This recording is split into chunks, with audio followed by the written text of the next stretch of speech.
What is up, everybody? Welcome back to another episode of Toast Hammer. No face cam today because I'm feeling a little bit under the weather, but I don't have time to delay the recording because I'm about to go on vacation. So instead, I'm going to do a little bit of something different and talk about the Dark Heresy campaign that I have been participating in for the last over a year, maybe even 2 at this point, and specifically about my character, Ophelia, a death cultist assassin who has been kind of party mom for our group over the past little bit. She's actually my second character in the campaign. My first character met a grizzly, and but perhaps we'll get to talking about my first character a little bit later if you're interested in hearing about that. So I'm just going to be sketching and coloring a portrait of my character in a fairly recent scene, while kind of describing her deal and where the campaign is so far. So the first thing to understand is that she is a null, also known as a blank or a pariah, which is a person who is born without a soul. Everybody most people in the 40k universe have souls as a measurable, provable thing that is linked to their latent psychic ability. She, however, through genetic mutation, was born without one, and thus dampens psychic abilities of those around her, and is generally just an unsettling presence for reasons that people usually can't quite put a finger on, other than she just creeps them out. Add to that the fact that she is a assassin who feels that spilling the blood of the Emperor's enemies is both a ritualistic and almost ecstatic act of prayer, and you get someone who is generally just awful to interact with at any point in the game. To sort of underscore this, the fellowship statistic for my character, which is how you sort of interact with NPCs and other characters, when you're rolling a skill to do an interaction roll, is 8, whereas most of my other skills are at around 40 or 50 at this point in the campaign. So yes, not a people person. A little bit about her backstory very quickly.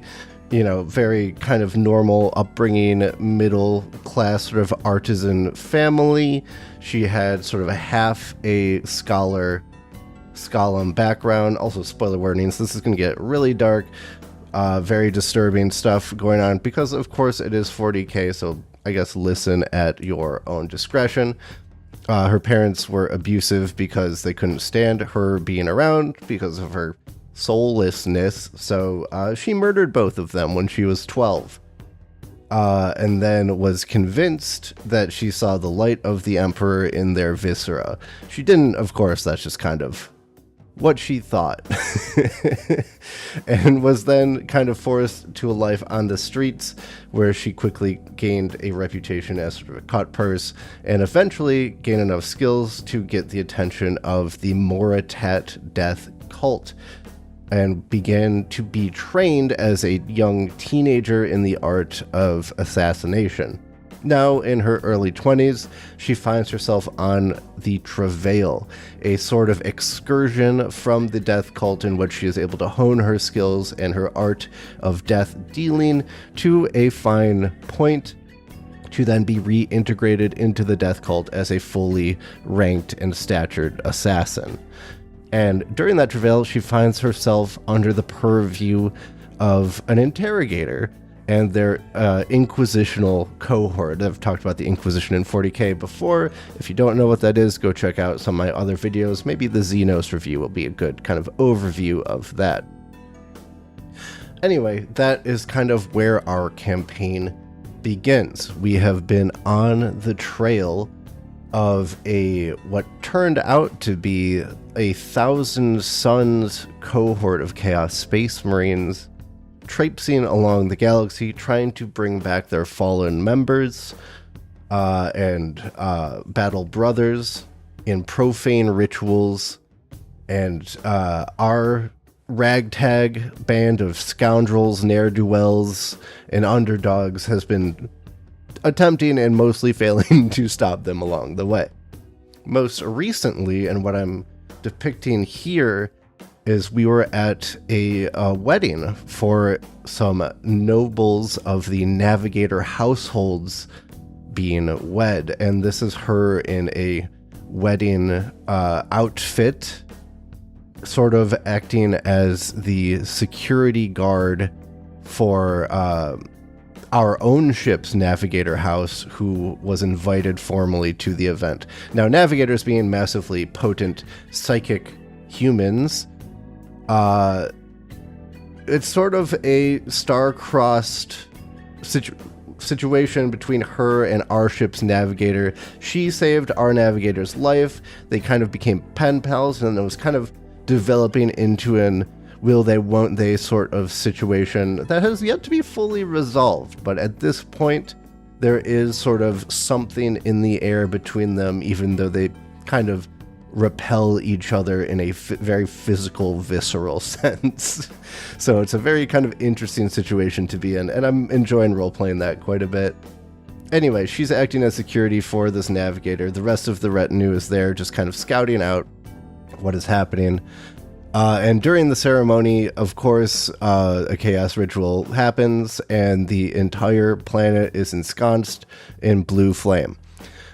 Another party member takes out an Eldari whistle that none of us knew he had and blows it, and then we kind of escape from the planet, have to blow up our ship because it's being raided by Chaos Space Marines. Well, just one, but that's kind of enough to take over our ship.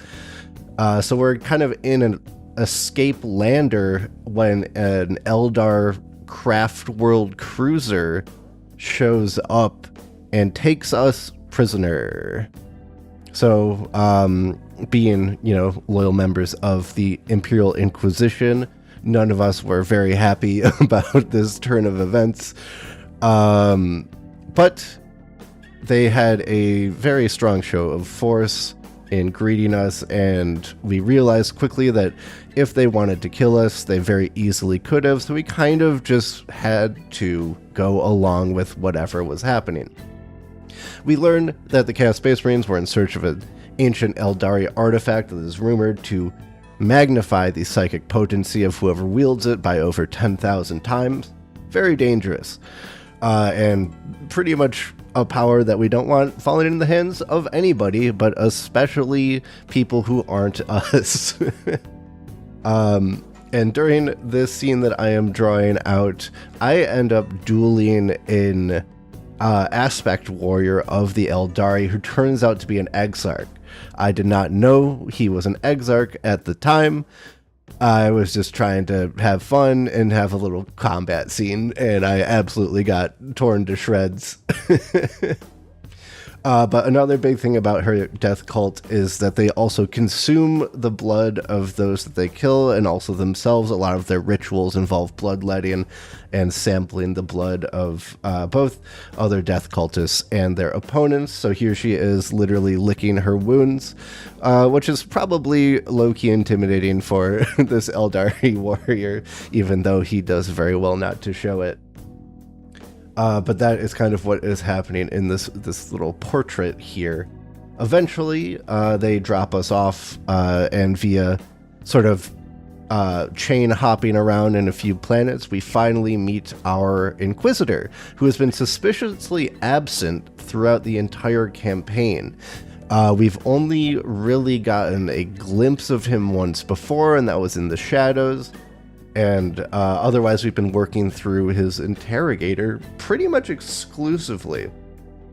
So everybody kind of gets this big reveal scene where the Inquisitor reveals himself as being sort of someone who was killed while battling the Eldar, accidentally enslaved or captured by a Wraith Stone, or a soul stone that the Eldar used to capture typically their own souls, but maybe it seems that perhaps like the Inquisitor was so psychically potent that it maybe got confused or something, and he was trapped in there. in which one of his other interrogators, a tech adept named Nero, was able to fashion a sort of xenotech hybrid power armor suit that could let the Inquisitor do his duties. Super heretical, super not chill. Everybody is kind of taken aback, even the interrogator who we've been working with this whole time. There's like this sense of betrayal. This Nero character who fashioned this power armor has been super sus the whole time. I have personally had several pet theories that the Inquisitor was dead and Nero was pulling the strings the entire time. That might still be the case. We don't really have a way to identify this person positively as actually being the Inquisitor, but again, we find ourselves in a position of not really being able to do anything. So that is kind of where we are currently. I mean, if you want to hear how the campaign ends, we're nearing the finale, so I'd be glad to take y'all through it once we get there.